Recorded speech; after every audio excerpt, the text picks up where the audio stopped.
முதலாவது வினாவாக நாம் சிந்திக்க இருப்பது, அந்தமான்லேருந்து அவினாஷ் கேட்குறார். அதாவது கோயில்கள் கட்டுறதுக்கு முன்னாடி, அதாவது கும்பாபிஷேகம்லாம் ஆகிறதுக்கு முன்னாடி நூதனமாக புதிதாக சிலைகள் பிரதிஷ்டை செய்தால் அந்த சிலைகளை நெல்லிலேயோ அல்லது தண்ணியிலேயோ வைக்கப்படுவது ஏன் அப்படின்னு கேட்குறாங்க.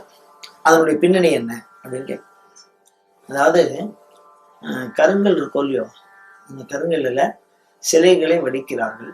அப்படி வடிக்கிற பொழுது என்ன ஏற்படும் அப்படின்னா, அதாவது பூரணமான விக்கிரகத்தை வடிவமைச்சிடும்.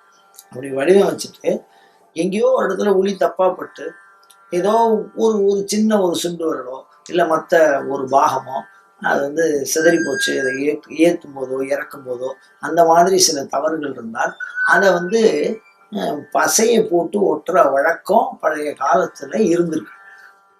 கண்கள்லேயே ஒட்டக்கூடிய பழக்கம். அது சபதிகள் மிக நுட்பமாக அதை செய்திருக்கிறார்கள். இது என்ன ஆகும்னு கேட்டீங்கன்னா, மற்ற கோயிலுக்கு மாத்திரம், இந்த எல்லா சுற்றுப்புற கோயில்களுக்கெல்லாம் அந்த கருங்கல் அந்த தோஷம் இருந்தா பரவாயில்ல. ஆனா மூலஸ்தானத்துல பிரதிஷ்டை பண்றோமோ இல்லையோ, அந்த விக்கிரகத்துல அந்த தோஷம் இருந்தது அப்படின்னு சொன்னா அதை கண்டே பிடிக்கிறதுக்கு வழி இல்லை. ஏன்னா அவ்வளவு ரெண்டும் கரெக்டா சேர்த்து ஒட்டிடுவாங்க.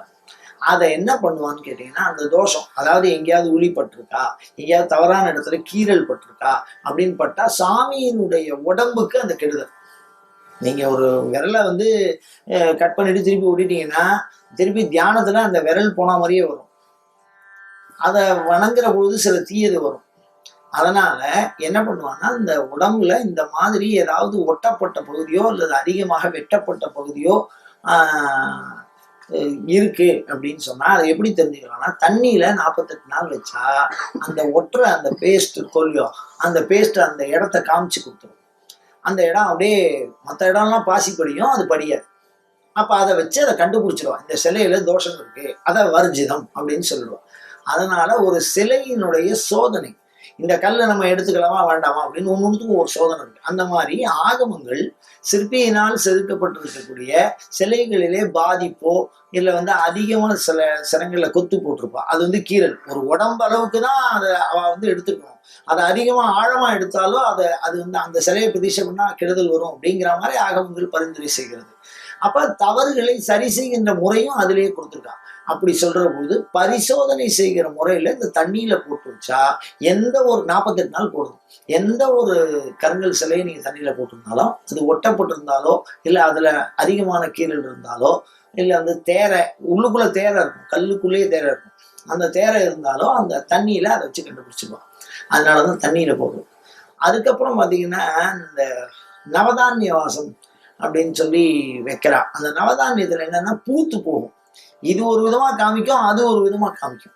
அந்த பூத்து போறது அந்த கருங்கல்ல இழுத்துக்கும். ஆகர்ஷண சக்தி இருந்தால் அந்த நவதானியம் கெடாது. ஒரு கல்லுக்கு ஆகர்ஷண சக்தின்னு ஒரு சக்தி இருக்கு.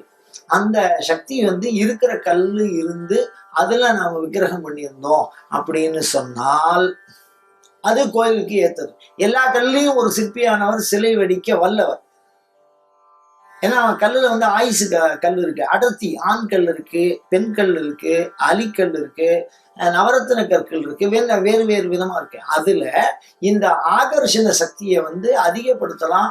அல்ல ஆகர்ஷண சக்தி இல்லாத கல்லை அதுக்கு தகுந்த ஸ்தானத்துல வச்சு பிரதிஷ்டை பண்ணணும். அப்படி பிரதிஷ்டை பண்றதுக்கு இந்த நவதானியத்துல சாமியை வைக்கிற வழக்கம். அப்படி இருந்தது, அந்த கல்லுக்கு ஆகர்ஷண சக்தி இருந்ததுன்னா அது கெடாது, அந்த நவதானியம் கெடாது, அந்த சிலையிலையும் எந்த விதமான மாற்றமும் ஒட்டாம வரும். அந்த மாதிரி ஒரு பரிசோதனை முறைகளிலே செய்து மூலஸ்தானத்துல சாமியை வைக்கிறதுக்கு உண்டான ஒரு முறை அது. டயக்னைசிங் மெத்தடுன்னு இப்போ வச்சிருக்காளோ இல்லையோ, நோயினா அது நோய் இருக்கா இல்லையான்னு பார்த்தா இந்த ரத்தத்துல இது இருந்தா அவளுக்கு என்ன வியாதி இருக்கு அப்படின்னு சொல்றாளோ இல்லையோ, அந்த மாதிரி இதை பிரதிஷ்டை பண்ணலாமா வேண்டாமா, இதுக்கு ஆகர்ஷண சக்தி இருக்கா இல்லைன்னா அதை பிரதிஷ்டை பண்ணி வழிபாடு பண்ணி வேஸ்ட். அது மாதிரி உடஞ்சி போயிருந்தது அப்படின்னு சொன்னா அதை வழிபாடு பண்றதுல ஒரு சில பிரச்சனைகள் இருக்கு. அந்த மாதிரி வழிபாடு செய்வதில் உள்ள பிரச்சனைகளை நீக்குவதற்கு சரி செய்கின்ற முறைகளாக இந்த இரண்டையும் தொன்மையாக பயன்படுத்தி வந்துள்ளார்கள்.